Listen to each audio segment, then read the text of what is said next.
한큐의 경제 뉴스 큐레이션. 저는 코너지기 배아량 리포터입니다.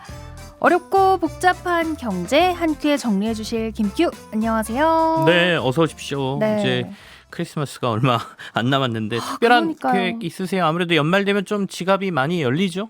아니 블랙 프라이데이 그 불프 끝났는데 왜 금요일마다 뭐 하나요 행사를? 아, 이제 너무한 거 유혹합니까? 아니에요? 여기저기서? 네. 네. 아, 그것도 그거고 네네. 이제 또 연말 말씀하셨잖아요. 뭐 여행 계획도 세워 보려다가 가격 보고 깜짝 놀라고 네네. 닫고 그랬거든요. 그리고 또 싱글일 때 생각해 보면은 콘서트 제가 정말 좋아했어요. 싱글 아니십니까? 아, 저는 지금 3명이거든요. 네네네. 그래서 아이가 태어나니까 이거 가지를 못하니까 정보만 계속 듣고 있거든요. 그래서 제가 콘서트 막 찾아보다가 네네. 오늘 콘서트 얘기하면 좋겠다 싶어서 콘서트를 좀 여쭤보려고 합니다. 콘서트요? 관련된 내용이에요. 어떤 건가요? 이번 주에 네. 이 소식 정말 핫했어요. 블랙핑크가 재계약을 했거든요.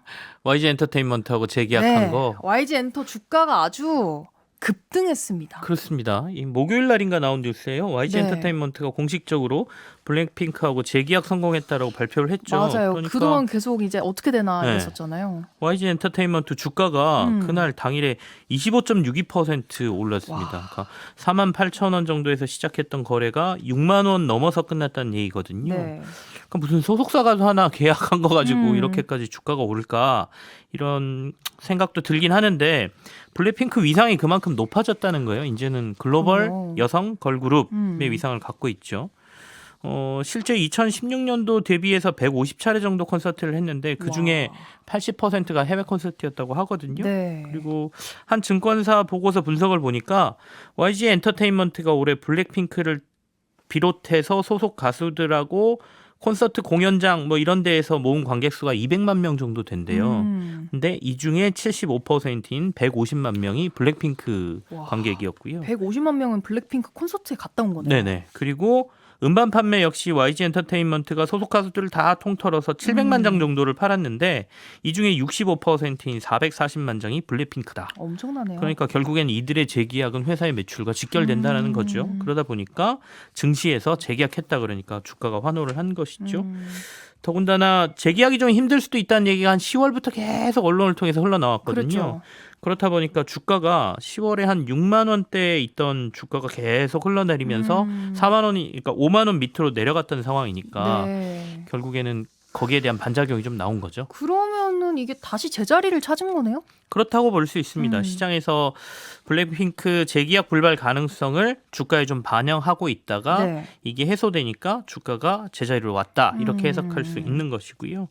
다만 이제 아직도 불확실성은 조금 남아 있습니다. 그룹으로서 YG하고 활동을 지속한다는 거는 맞고 네. 재계약을 한 건 맞은데 개별적인 계약은 다른 소속사하고 할 수 있다는 얘기는 나와요. 그러니까 다른 활동은 다른 소속사하고 할 수 있다는 얘기도 나오고 YG하고 도대체 몇 년 계약을 했느냐고 공개가 안 됐습니다. 그래서 단기 1년짜리냐 네. 혹은 중장기로 했느냐 얼마나 했느냐가 또 변수가 좀 돼 있는 이것도 상황이죠. 궁금한데 근데 아이돌 가수가 조금 유명해지면은 꼭 이렇게 재계약 문제가 항상 나오거든요.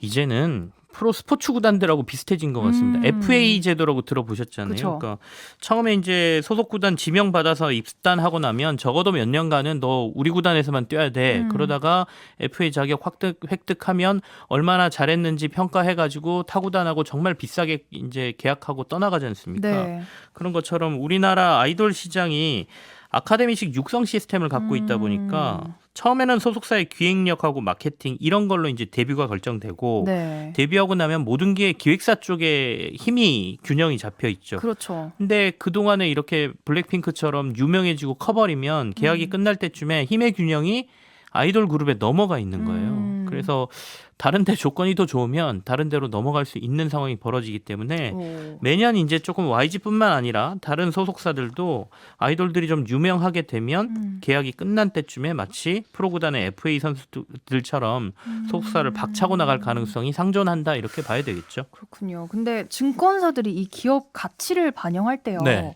남성 아이돌 그룹의 영향력을 좀 더 비중 있게 반영한다라는 거를 제가 어디서 들은 적 있거든요. 이거 맞나요? 맞으면서도 이제 틀린 얘기가 됐다. 세모네요. 네, 예전에는 이 얘기가 맞았어요. 그러니까 남성 아이돌 그룹이 있는 소속사들을 조금 더 평가를 좀 높이 해줬었거든요. 네. 근데 그 이유는 뭐 남녀 차별 이런 이슈는 아니고요. 네. 매우 단순했습니다. 그러니까 매출 기여도 때문이었는데요. 우리가 과거부터 아이돌 그룹들을 쭉 봐오면 남성 아이돌 그룹들의 음반 판매라든지 굿즈 판매가 훨씬 많았다는 거예요. 네. 그 이유는 이제 팬층이 아무래도 남성 아이돌은 여성이 많고 여성 아이돌은 남성이 많다 보니까 팬들이 지갑을 여는 게 남성보다는 여성들이 훨씬 잘 열더라는 거예요. 그게 이제 통계적으로 좀 나왔거든요. 네. 그렇다 보니까 남성 아이돌 그룹이 정말 유명한 소속사들이 조금 더 주가적인 측면을 더 그 평가를 고평가를 받았죠. 근데 이 고정관념을 깬 게 블랙핑크입니다. 그러네요. 블랙핑크가 활동을 하기 시작하면서 팬층이 남녀 구별이 없어졌고요. 티켓 파워라든지 굿즈의 판매 이런 것들이 뭐 남녀를 구분하지 않고 워낙 세게 나오다 보니까 야 이제는 뭐 남자 그 아이돌이라 그래서 뭐 판매나 티켓 판매가 크고 여성이라 그래서 아니다 이렇게 평가할 게 아니다라고 보고 이제는 전혀 그런 개념들이 사실 증권사에서 좀 사라진 거 이걸 깬 게 이제 블랙핑크라고 보시면 되고요. 네. 재밌는 거는 미국에서도 여성 가수 한 명이 굉장히 요즘 이슈를 끌고 있거든요. 누구죠? 테일러 스위프트. 엄청난 이슈입니다. 심지어 스위프트 이코노미, 스위프트 노믹스라는 말까지 나올 정도로 지금 큰 관심을 받고 있습니다. 이런 신조어까지 생길 정도면 엄청난 건데 아니 하버드에는 네네. 테일러 스위프트 관련된 수업까지 개설된다는 거 진짜인가요? 뉴스가 나왔죠. 와. 우리나라 언론들이 이 네. 보도를 했는데 인기가 급증하고 관심도가 높아지면서 일종의 신드롬이라는 말들은 많이 붙이는데 뒤에다가 이코노미 노믹스라는 말은 잘 안 붙이거든요. 네네. 이거는 진짜로 국가 경제에 어느 정도 큰 영향을 미쳐야 저희가 이런 용어 쓰잖아요. 그러니까 어느 정도인가요? 뭐 아베노믹스 뭐 이런 얘기 할 정도 돼야 되는데 테일러 스위프트도 생각보다 미국 경제에 미친 영향이 지대하다 이런 의미로 받아들일 수가 있습니다. 재밌는 사실은 스위프트 이코노미라는 단어를 지지하고 있는 사실들이 좀 있다는 건데요. 네. 심지어 얼마 전에 월스트리트 저널이 이런 기사를 썼어요. 기사 내용에 보면 테일러 스위프트가 미국 전역에 콘서트를 다니면서 미국의 인플레이션율을 0.2% 그러니까 물가를 0.2% 올려놨다 이런 기사도 나왔습니다. 와, 가수 한 명이 물가를 올린다는 건데 네.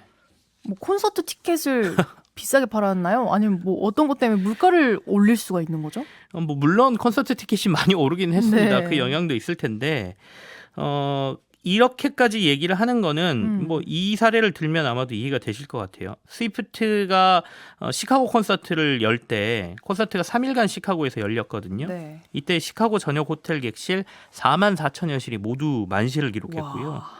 3일간 호텔 수입만 3,900만 달러, 우리 돈으로 한 500억 정도 됩니다. 엄청나네요. 그리고 올해 테일러 스위프트가 미국 내 투어만 한 50곳 그리고 추가로 해달라 그래서 한 60여 회 했다고 하거든요. 이거 단순 계산만 해도 호텔이나 뭐 이런 걸 통해서 2조 5천억 원 정도의 호텔 수입을 올렸다는 그러네요. 얘기가 되고요. 그것만 있는 게 아니죠. 콘서트를 보기 위해서 미국의 전역에 있는 사람들이 그 도시로 이동하는 뭐 교통, 막 이 쓰는 비용, 그 다음에 주변의 식당가들에서 먹고 즐기는 비용 이런 것들까지 파생 효과까지 생각하면 미국 GDP 기여도가 43에서 57억 달러쯤 될 것이다라는 평가를 받고 있습니다. 이거 네. 우리 돈으로 계산하면 5.6조에서 한 7.4조 원 정도 되는 규모거든요. 그러니까 한 명의 가수가 만들어낸 경제 효과가 이렇다는 거예요. 엄청납니다. 근데 뭐 물가를 밀어올릴 정도냐라고 하면 아니다라고 얘기하는 사람들도 있긴 한데 또 재밌는 것들이 몇 개 있습니다. 오비락일 수도 있지만 테일러 스위프트의 미국 투어 공연 시작과 끝이 미국 증시의 상승과 하락과도 맞닿아 있어요. 오, 그래요? 그래서 스위프트 이코노미를 강력히 주장하는 사람은 증시에까지 영향력을 미쳤다 이렇게 주장하거든요. 어쨌든 S&P 500 지수 움직임을 보면 3월 초에 테일러 스위프트가 미국 투어 시작할 때쯤에 3,800포인트를 저점으로 시작해서 캘리포니아에서 8월 말에 투어를 끝내거든요. 이때 S&P 500 지수가 랠리를 이어가면서 4,500포인트를 찍습니다. 와. 그리고 나서 조정이 찾아와요. 그러니까 공연이 끝나니까 이제 조정이 나오는 거죠. 그래서 4,100포인트까지 밀렸다가 지금 연말에 산타 랠리다 뭐다 하면서 지금 다시 좀 회복돼 있는 상황이죠. 테일러 스위프트 떼돈 벌었을 것 같은데요? 정말로 떼돈 벌었습니다. 이제 억만장자 돼 있는데요. 블룸버그가 뭐 내놓은 거에 따르면 최근 4년간 음원 판매로 4억 달러, 티켓 판매 3억 7천만 달러, 스트리밍 저작권 1억 2천만 달러, 음반 판매 8천만 달러, 뭐 이런 것들 다 합히면 10억 달러가량 벌였을 거라는 거거든요. 그러면 얼마인가요? 뭐 수입이 조 단위를 넘어섰다는 얘기입니다. 그러면서 미 시사주간지 타임즈도 지난 6일에 스위프트를 올해의 인물로 선정했습니다. 그러니까 올해 사실 가장 뜨거웠던 거는 생성형 AI 챗GPT였거든요. 네. 그래서 올해의 인물이 아마도 샘 올트먼 같은 챗GPT와 관련된 인물일 거다라는 예상을 뒤엎고 올해의 인물에 이 테일러 스위프트가 선정이 된 거예요. 타임즈가 지금 96년 거의 100년 됐잖아요. 네. 역사상 올해의 인물에 연예인이 단독으로 이름을 올린 것, 그리고 특히 가수가 본업인 인물은 스위프트가 처음입니다. 엄청난 건데 하버드대에서 수업까지 만든다는 이유를 이제 이 설명을 들으니까 와 인정하게 되네요. 그죠? 약간 신기하다. 뭐 그다음에 뭘 좀 공부해 볼 만하다. 그러면 학자들은 이유를 찾게 되지 않습니까? 네. 그렇다 보니까 스위프트의 이 경제 효과를 좀 분석해 보겠다. 이런 얘기들이 나오는 건데요. 오늘 블랙핑크부터 테일러 스위프트까지 가수와 음반 시장 얘기를 좀 했으니까 네. 가수들 투어 시장 얘기랑 케이팝이 글로벌 음악 시장에 미친 다소 부정적인 얘기도 좀 해드릴까 하는데 긍정적인 게 훨씬 많긴 합니다. 그렇죠. 근데 뭐 이거 전 부정적인 영향 네. 아무래도 이게 조금 더 궁금하긴 하거든요. 그럼 뭐 끌리는 것부터 부정적인, 그러니까 케이팝이 글로벌 음악 시장에 미친 영향에서 긍정적인 거라고 하면 미국 중심의 음악 시장에 큰 변화를 일으켰다는 거죠. 네. 근데 이제 제가 얘기하는 부정적인 영향은 약간 산업적인 측면에서 드리는 건데요. 특히 소비자 측면에서의 얘기입니다. 네. 어떻게 보면 철저하게 기획되고 상품화된 아카데미식 육성 시스템으로 만들어진 한국의 보이 걸그룹들은 어떻게 보면 기업의 하나의 상품인 거거든요. 네. 극도의 이윤을 추구하는 시스템을 그래서 만들어내게 됩니다. 순수 예술로서의 음악과 상업성의 결합 문제는 물론 미국에서 먼저 촉발이 됐지만 그 정점을 어떻게 보면 케이팝이 지금 찍고 있다라고 볼 수가 있는데요. 특히 굿즈 판매 같은 겁니다. 네. 그러니까 우리나라를 지금 따라올 곳이 없어요. 스트리밍 서비스로 음악 소비가 대체되면서 음반 판매를 위해서 앨범에 랜덤 굿즈를 지금 집어넣고 있잖아요. 네. 자기가 원하는 굿즈가 나올 때까지 같은 맞아요. 음반을 계속 구매하게 만들거든요. 네. 이런 행위는 어떻게 보면 음악 소비층을 나의 음악을 이해하고 그것을 나누는 팬이 아니라 단순 소비자로 보는 겁니다. 기업 네. 입장에서는. 마치 게임 회사들의 문제가 됐던 확률형 아이템하고 매우 비슷하거든요. 그냥 뽑기 같은 거예요. 그렇죠. 극히 희소한 하나를 뽑기 위해서 너의 돈을 내가 다 가져가 버리겠다. 뭐가 약간 나올지 모르니까. 이런 전략이지 않습니까? 네. 콘서트 티켓 가격도 2018년에 비해서 지금 한 2배가량 올라와 있거든요. 그렇더라고요. 그러니까 10만 원 선이던 게 지금 한 20만 원 훌쩍 네. 넘고 있는데 티켓 가격이 이렇게 오른 구조적인 이유도 있습니다만 물론 인플레 영향도 받죠. 하지만 한국 아이돌 티켓 뒤엔 숨은 가격이 또 하나 있습니다. 응원봉. 이거 없으면 안 돼요. 예, 콘서트 들어가서 응원이 안 되지 않습니까? 그쵸. 그래서 매번 콘서트마다 이 응원봉을 새로 내놓고 노래마다 이 반짝이는 것도 달라지고 뭐 색깔도 달라지고 이런다고 하지 않습니까? 그러니까 티켓에다 뭔가 하나를 더 끼워서 팔고 있는 거거든요. 그러니까 지금 상업의 끝을 달리고 있는 건데 이게 지금 전 세계 음악 시장에 영향을 주고 있고요. 네. 뮤지션의 상업성 추구는 양날의 검입니다. 어느 정도 한계를 넘어서면 팬들의 변심하고 이탈을 걱정해야 할 수도 있거든요. 요즘 게임 시장에서 이게 좀 나타나고 있어요. 저 아는 지인분도 YG에서 이제 이런 굿즈 만드는 일을 하시거든요. 근데 계속해서 나오더라고 굿즈가. 아까 전에 말씀하셨던 이야기 중에 가수들 투어 시장 뒷얘기 요것도 궁금합니다.